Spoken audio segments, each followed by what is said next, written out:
Hello, there's a couple more out there still eating lunch. We continue with the Bhagavad Gita. Hi, Raj.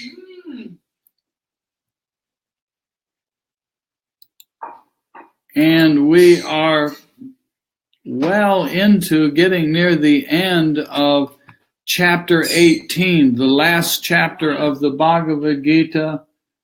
Arjuna now understands all of the sadhana. He has been given the big mantra at the crescendo near the end of Om Tat Sat, and now is spending a lot of time reinforcing the value of being aware of the effect of the three gunas.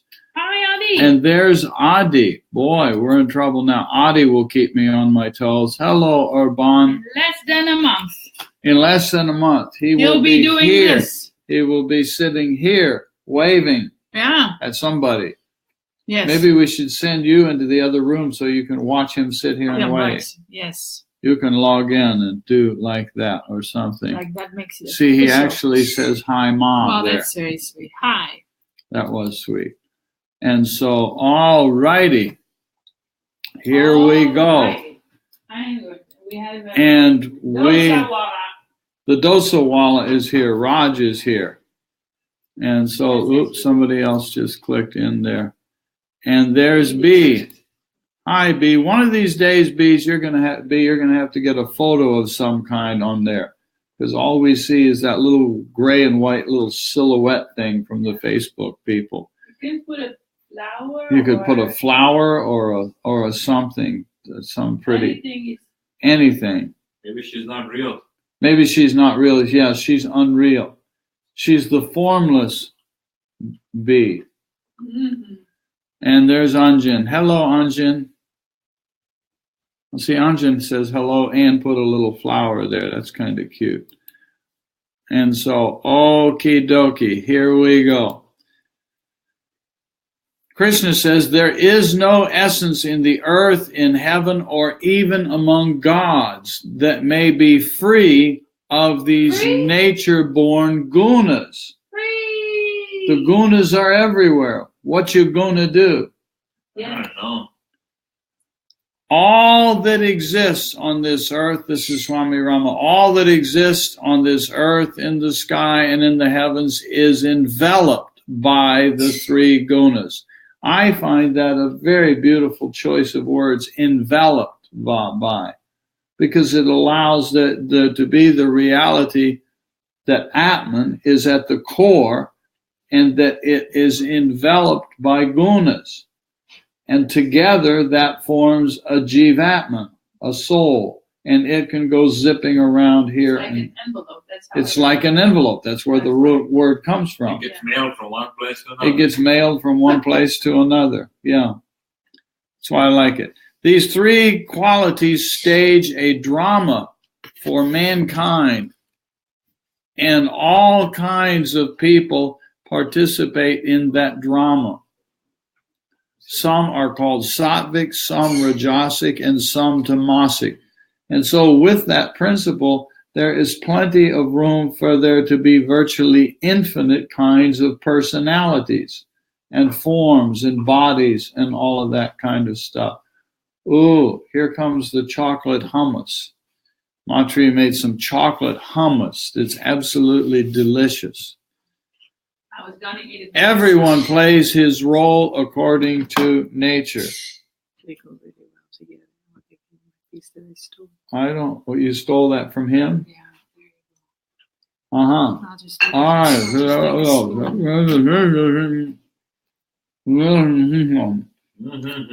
It's a little piece of dosa with chocolate hummus. Mm-hmm. It is absolutely delicious and totally healthy. Dosa is made without oil. Hummus made with pinto beans and dates and unsweetened cacao. Pretty good stuff. Everyone plays according to his nature. The actions of the Brahmanas, the Kshatriyas, the Vaishyas, and the Shudras, the different categories of people, or scorcher of enemies, are properly divided by the gunas born of the primordial nature Prakriti.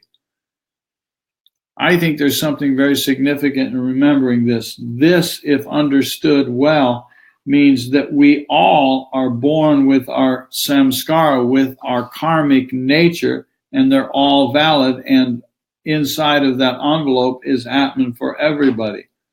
This, when it got misunderstood in culture, as I understand history, which is not perfect, but as I understand the history, it's the distortion of this principle that ended up in a very, very negative caste system, which is not driven by the individual person's samskaras. It's driven by the genetics of the family system. If you're born into this cultural family system, you are given this label. And so this it turns into a dogma, Ma said. And so you take this very, very beautiful principle here that says essentially whatever your nature is, you are Atman at your core and all of that and good stuff. But we get it goofed up, we people out here, and we end up with cultures become very bigoted and categorizing and classifying people. Peace, control, asceticism. Ron says, interesting. Yeah, it is interesting, isn't it? It's not original. It's not my original idea. I'm just, sharing what others have said and that I agree with.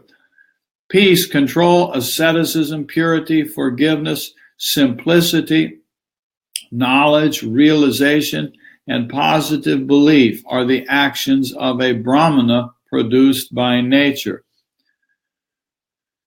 Bravery, confidence, steadfastness, dexterity, not escaping a battle, charity, and expressing sovereign power are the actions of a Kshatriya born of nature. Farming, husbandry, and trading are the actions of a Vaishya. I always like that word. It's animal husbandry. I know. Born of are the actions of a Vaishya, born of nature, and the actions of a Shudra consisting of service are also born of nature. None of them sounds bad. No, we all have a talent. We all have a talent. Sri Krishna describes 4 kinds of people according to their innate qualities and dispositions. Birth does not take place by chance. It is not accidental. Yeah, there's Hashim. Guten Abend, Hashim. There we go.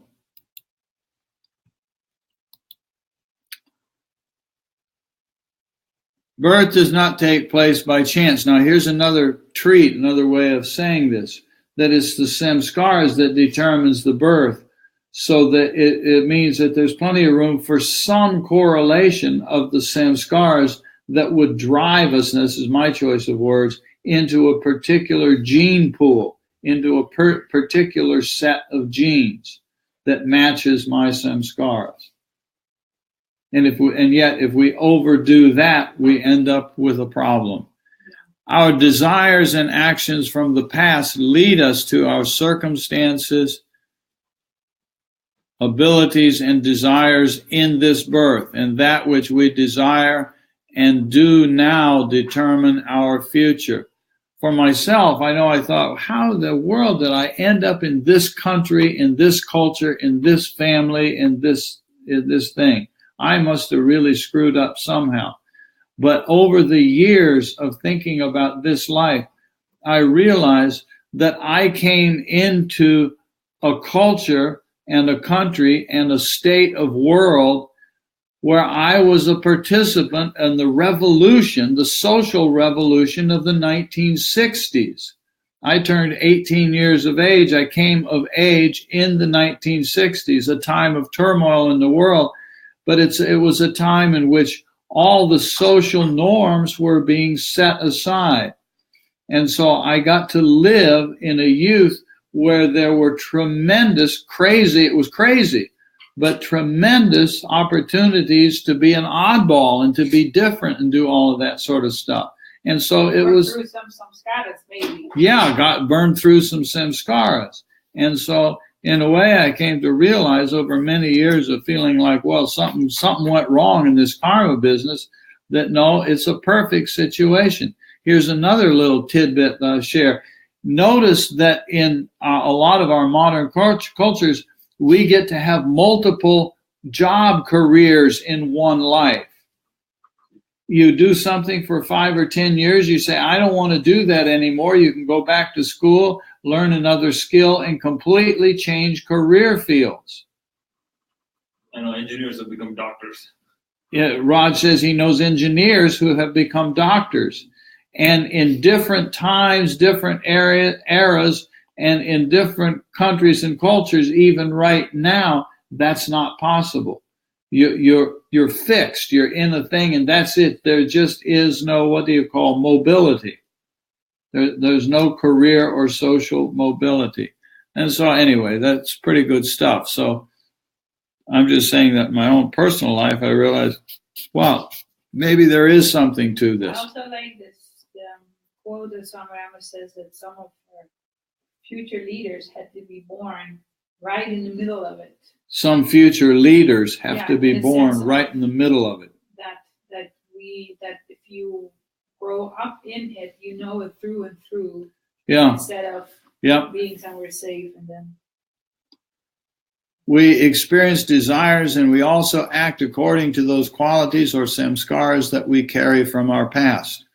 We carry our samskaras from here to the hereafter and are reborn according to our own choices or predispositions. As we have already noted, human beings can be broadly divided into 4 categories according to their inherent qualities and dispositions. In the Bhagavad Gita, they are called Brahmana, Kshatriya, Vaishya, and Shudra. Let's see here. Adi says, interesting thought that we choose the family we were born into. Me as a sadhaka and already as a child, I never fitted that well in my family, which is totally okay. And my comment to you there, I have a little trouble with the word choose. And here's my classic example. What am I probably going to eat for breakfast tomorrow morning? Some Shakti-infused oatmeal. Probably have some oatmeal. Now, I can say that I'm going to choose to have oatmeal, but it would actually, if tomorrow morning I went out and got steak and eggs, that would be a choice, because it's choosing to do something completely different than my habit. I'm just saying that I think somewhere along the way I made some choices, but tomorrow's breakfast is probably not really going to happen out of the word choice.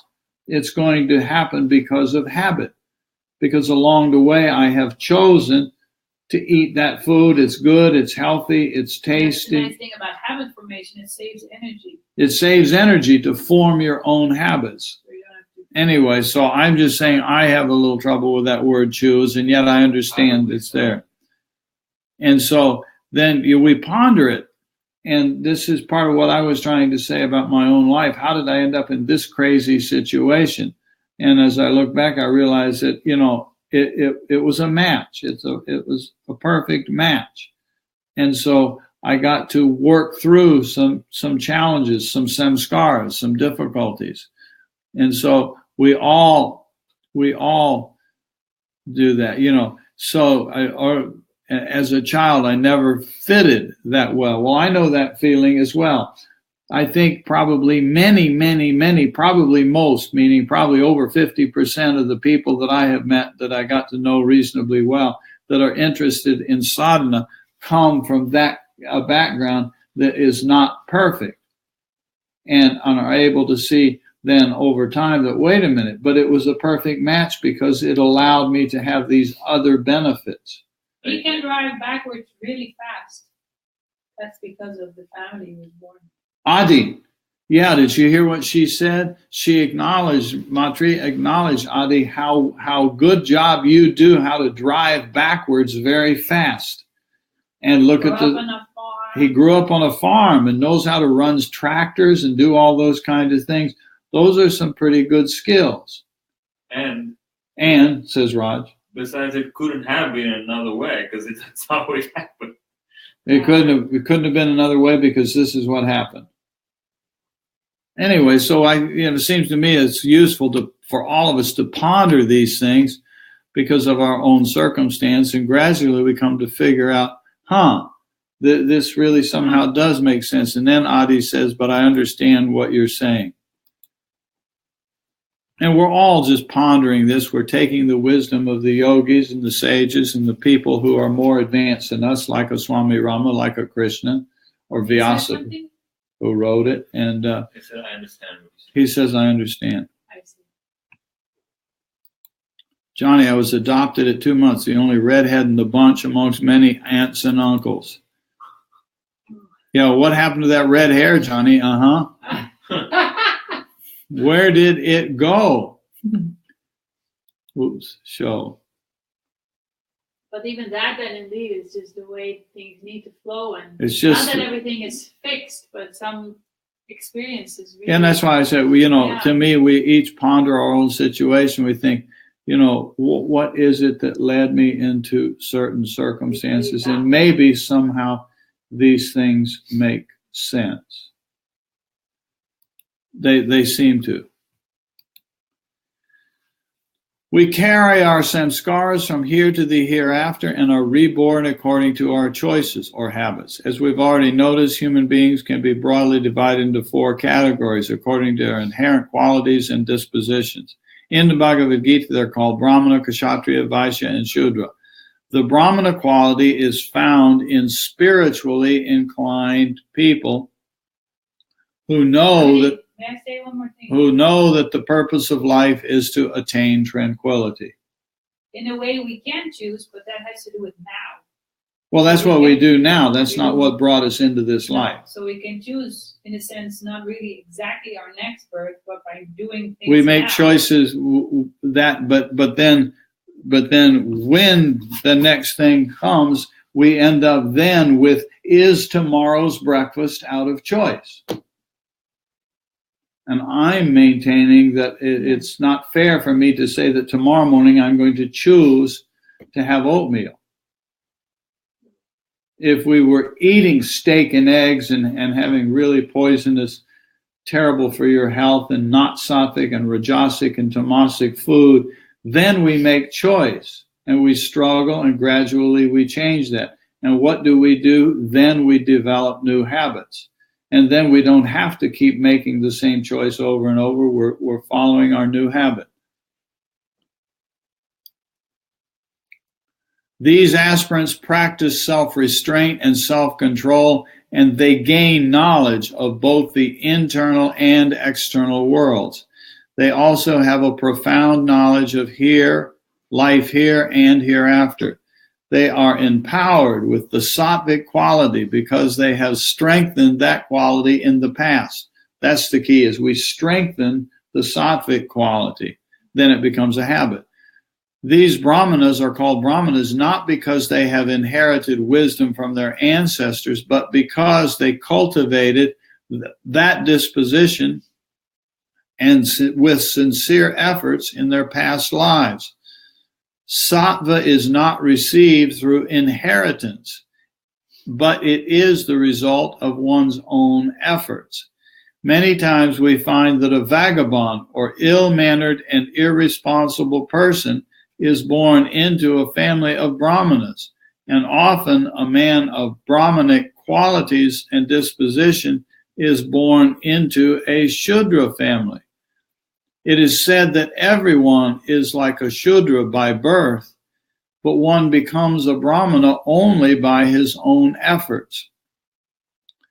If one's samskaras, it is one's samskaras that create his predisposition, create his disposition. One who has the qualities of a Brahmana is led toward a virtuous and spiritual life way of life, and he is able to teach the art and science of life. I picked them out of a Sears and Roebuck catalog, says Johnny. Out of the catalog, sure, yeah, yeah, I'll take them. Sometimes feels like that, doesn't it?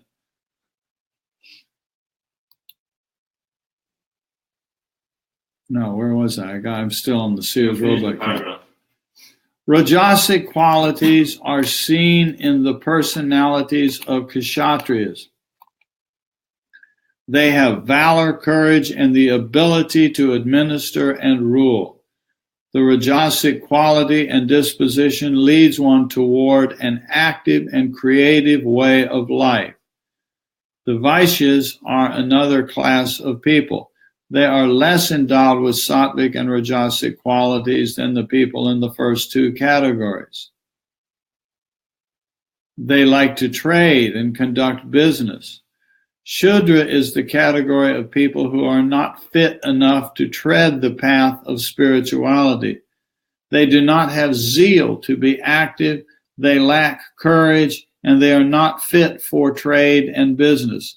Their duty is that of service. Now, we all know that we can hold these things in a very negative, judgmental way, or we can hold it in a very soft, kind, compassionate, loving sort of way.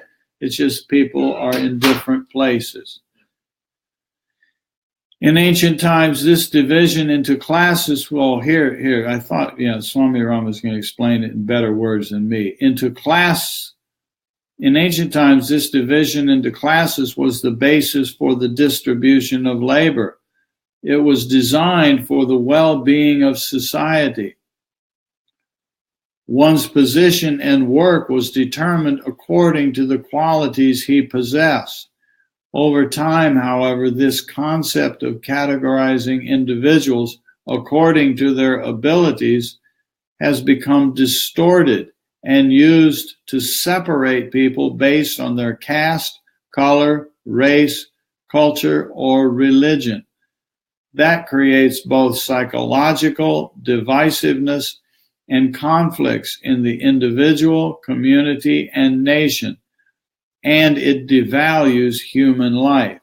Many great cultures have suffered as a result of false standards fostered by the priesthood and so-called religious leaders who have used religion and scriptures to feed their own egocentric and selfish philosophies.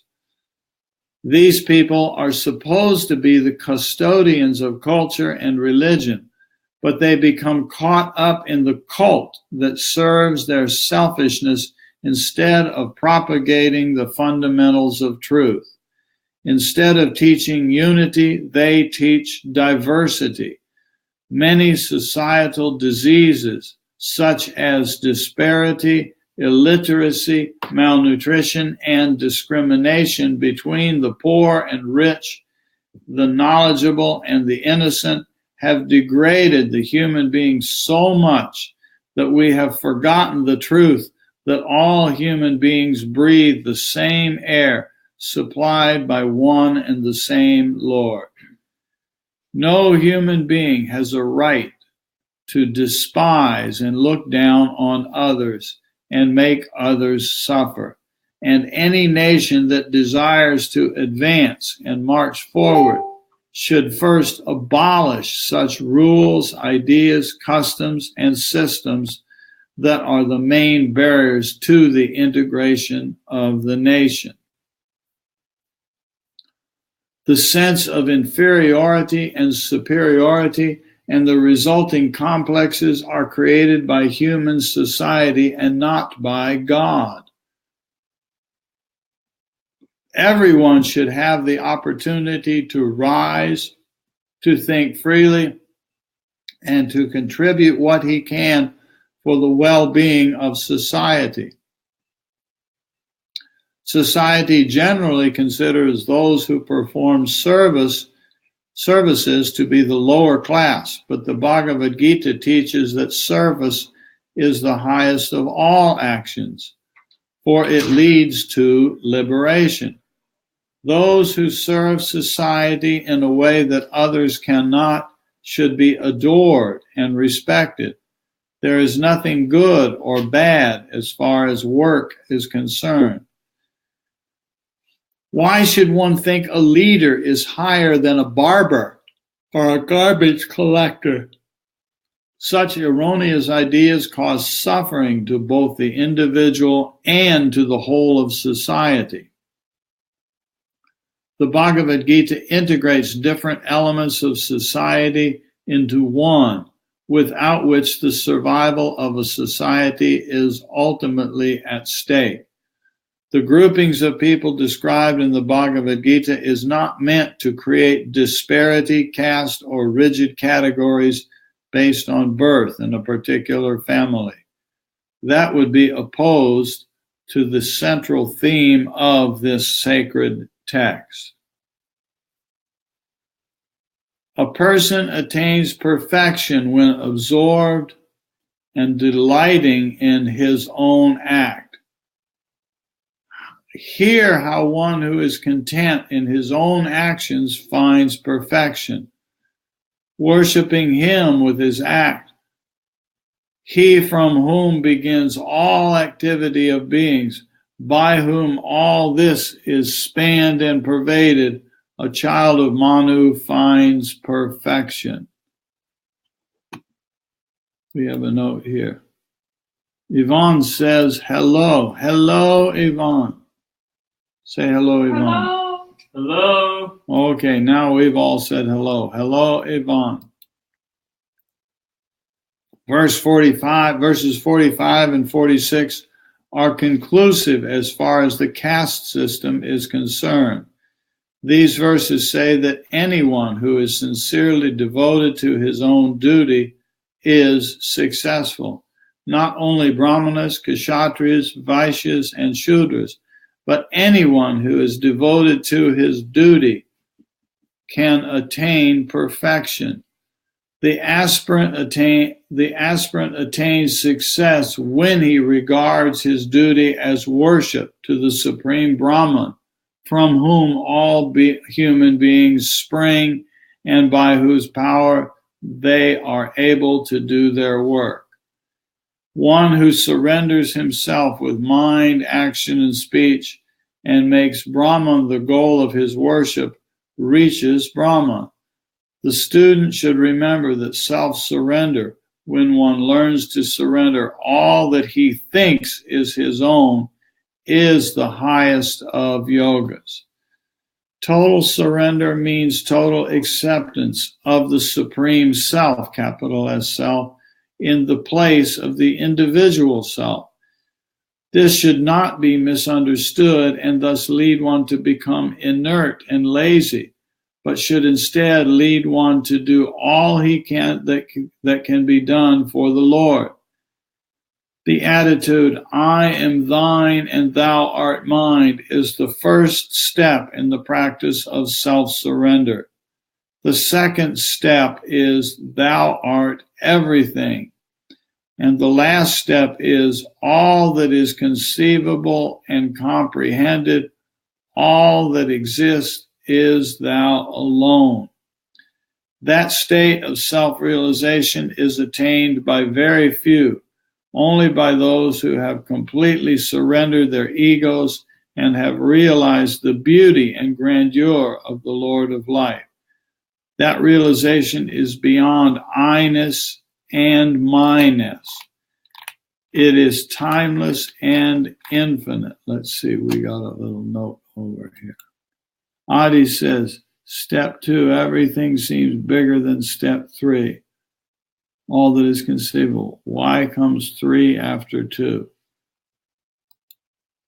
Well, let's go back and look at it. First is self-surrender. Second is thou art everything. And the last is the number 3 there is saying that there's nothing excluded from that. They go together. It's a refinement of the others. I have it said as the same thing I've seen said in a little different way. At first, I'm dying, thou art mine, and then like, oh, but you are everything. Yeah. And then suddenly there is this realization that I am that as well. It's the realization. The number 3 is the realization, because of the number 2, that wow, nothing is excluded, yes. including me. Mm-hmm. It's sort of like, as the old saying goes, it's like the icing on the cake. It's the higher crescendo. I hope that makes sense. I and Father are one. Yes. Yeah, that comes later. And so in terms of self-realization, first we come to realize the Atman standing alone. This is the way Patanjali says it. Tadadrastu Svarupaivasana. Then the seer rests in its own nature and realizes that it is Purusha. It is pure consciousness. It is Atman. And then comes the realization, wow, I actually am the entire ocean. I am qualitatively the ocean. I never was separate or individual in the first place. I hope that makes sense, Adi, but you're sharp to catch that question.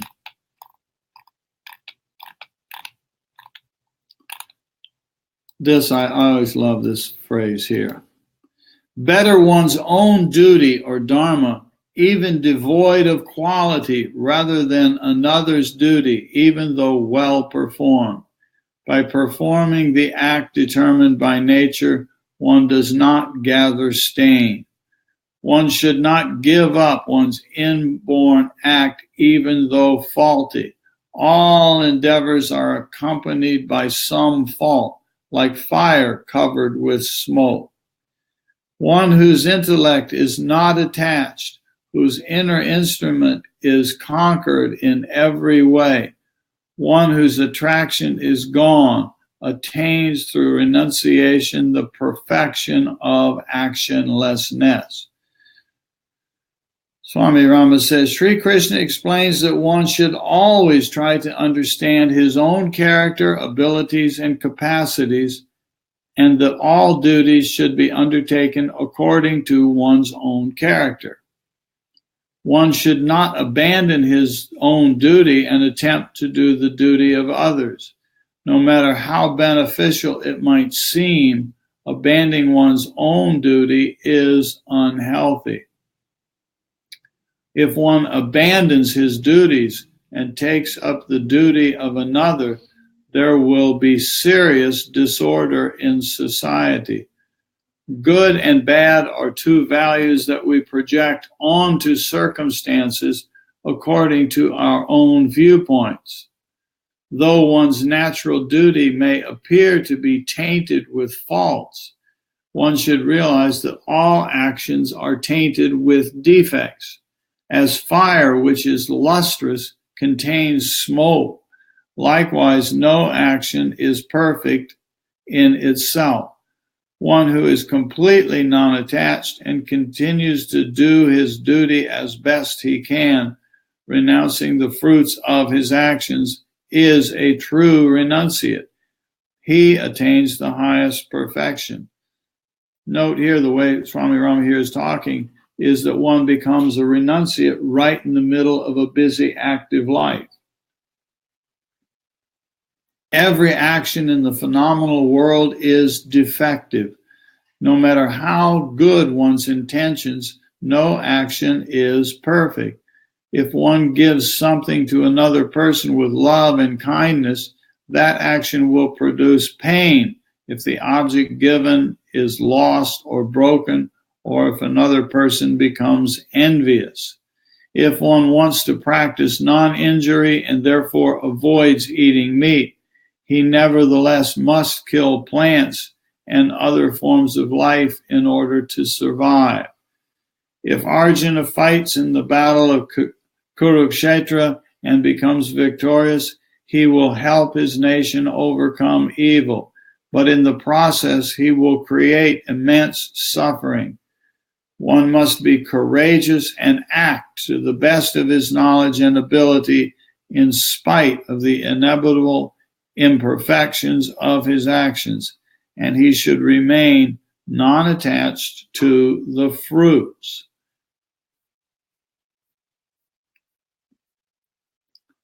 How one, having attained perfection, attains Brahman, learn from me, as well as the final determination of knowledge. Endowed with purified intelligence, controlling himself with sustenance, driti, abandoning the objects of senses such as sound and casting away attraction and aversion, enjoying solitary places, eating lightly, with speech, body, and mind controlled, unceasingly intent on the yoga of meditation, having perfect recourse to dispassion, having abandoned ego, pride, passion, and anger, not receiving sense inputs, free of mind, the pacified one is fit to become Brahma, which of course he was all along. Having become Brahman with pleasant and cool, gives nor grieves nor desires. Alike toward all beings, he gains the highest devotion toward me. And of course, me being a symbol of the absolute reality Brahma.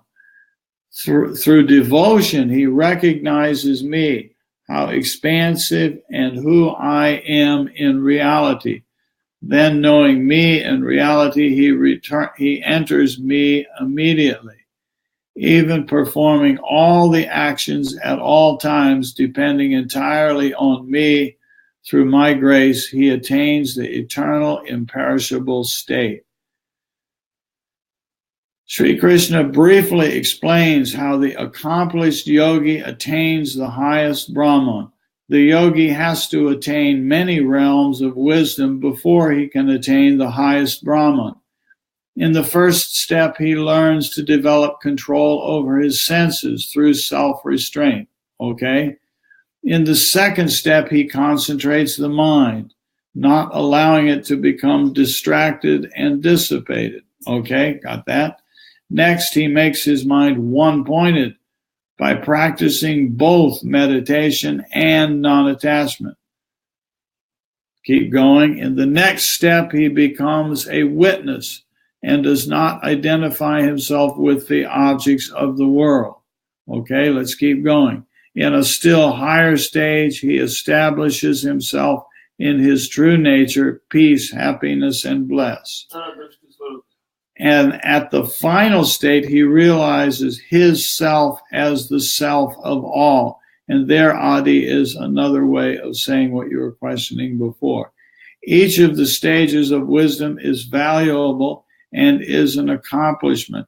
But the highest of perfection is attained when the individual soul is united with the absolute self, capital S self. The yogi who has attained that does not suffer as a result of the negative emotions that have such a powerful impact on the minds and hearts of ordinary people. The realized yogi is tranquil, for he has already attained Brahman, and for him there is nothing more to be attained. He has no desires. His whole life is devoted to the Lord alone.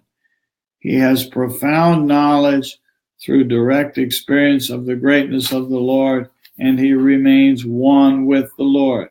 Such a yogi performs his actions with an attitude of worship.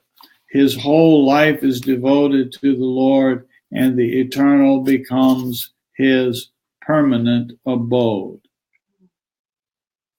Wow, pretty good, huh? Let's do this. Let's take a look at this little section here and then pause. Dum-dum. Renouncing all acts to me with the mind intent upon me, resorting to the yoga of wisdom. Yoga.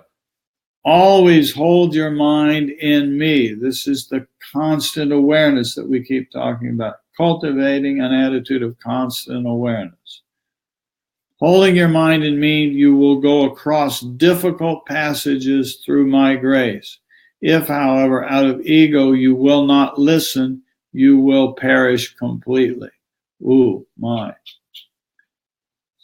Let's listen. These two verses give instructions to Arjuna, who follows the path of action, not of renunciation. One who follows the path of action should dedicate his thoughts, actions, and speech to the Lord. If one keeps his mind fixed on the Lord, and note here again, this word Lord is referring to the one non-dual absolute reality called Brahma, not a being, not a bearded man in the sky sort of thing. Lord of life. The Lord of life within. If one keeps his mind fixed on the Lord, enables him to give up and offer the fruits of his actions. The aspirant who attains that crosses the mire of delusion through the grace of God. When human endeavor and efforts have been exhausted, then dawns the grace of the descending force of the compassionate Lord of life. But if the aspirant does not follow this path and instead is caught by his egoism, the purpose of his life is not achieved. Oh, my. Wah, wah, wah, wah.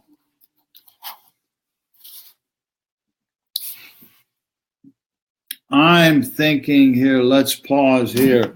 We're at a point here where if we race on, we will not finish it. We'll still have some to left. And so let's pause, take this and break it into one more nice little chunk to come to the end of the text. Okay? Okay. If resorting to ego, this is the cliffhanger. If you think I shall not fight, this is sort of a fitting place to stop, because remember how the whole story starts. Arjuna says, no, I'm not going to fight the battle of life. Which, of course, remember the symbol of the whole story is that the enemy on the other side of the battlefield is his own samskaras.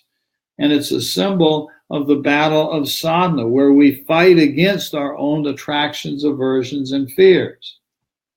So he says, I don't want to do this. I want to run away.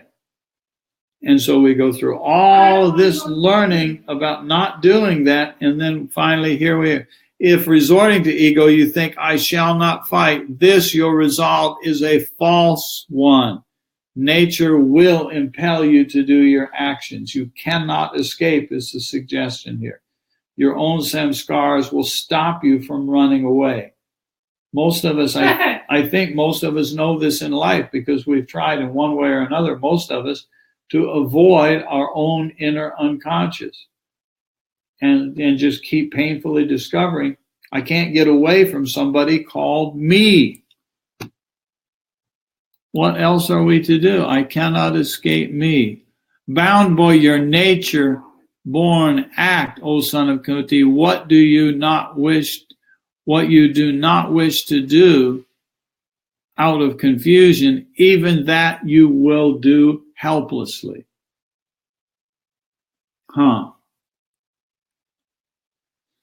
To be continued, Thank you for visiting and playing. Adi and Yvonne will come and visit soon.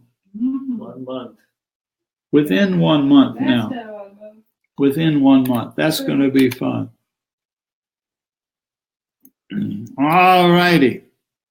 You have to flow, swim against the stream, because the stream is just to get, if you let go and all the effort, you just get sucked into avidya more, but yet you are in a stream of samskaras anyway. You're in the stream of samskaras. You got to do something. Use the current to cross the You got to do something. Very nice. All right, thanks for playing, everybody. Dewey for the Dutchies. Dewey for the Dutchies, says Raj. Dutchies are not winning tonight. We're a little sparse on Dutchies. And here's Raj giving us the closing thought of Om Tat Sat. Kind of says it all. The last teaching of chapter 17 of Bhagavad Gita. Om Tat Sat. Thanks for visiting, Orban. Okay, bye all. Bye, everyone. Om Tat Sat. There it is. Om. Om Tat Sat. There it is. Okay, bye-bye.